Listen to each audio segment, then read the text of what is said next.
जय जगन्नाथ फ्रेंड्स आम जोटा पार्ट 1 करते ध्वनि वर्ण वर्णमाला आम तार पार्ट 2 करा जाऊे।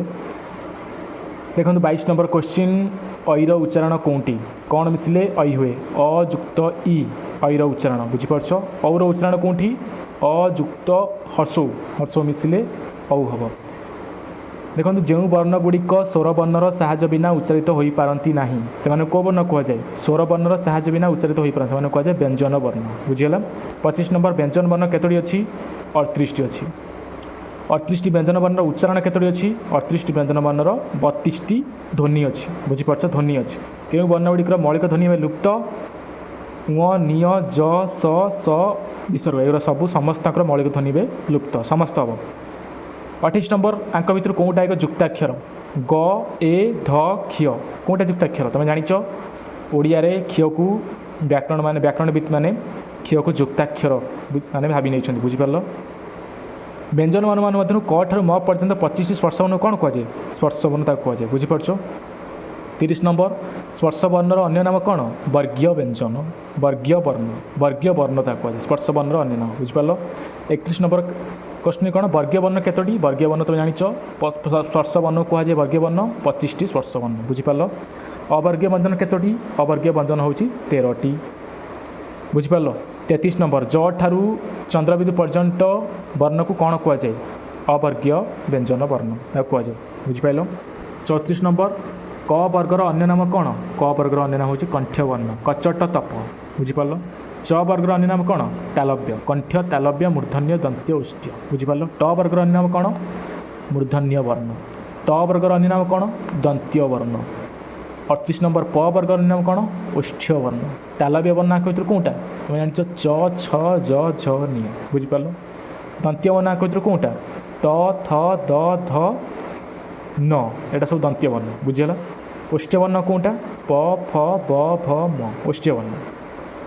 मूर्धन्य वर्ण कौटा ट ठ ड ढ ण बुझीपार।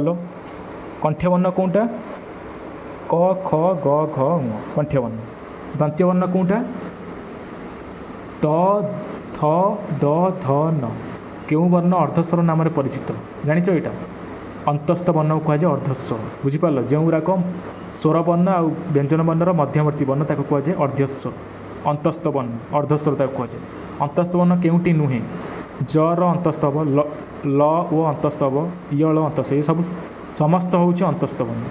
केउटी उष्म वर्ण मान हूँ उच्चारण कला बेले उष्मता निर्गत हुए बुझीपार। स स आउटे ह कौटे उष्मन नुहे लटा हम ये चार्टा उष्मन लटा हेनी केउटी उष्म वर्ण आंक भितर हटा हम बुझीपार।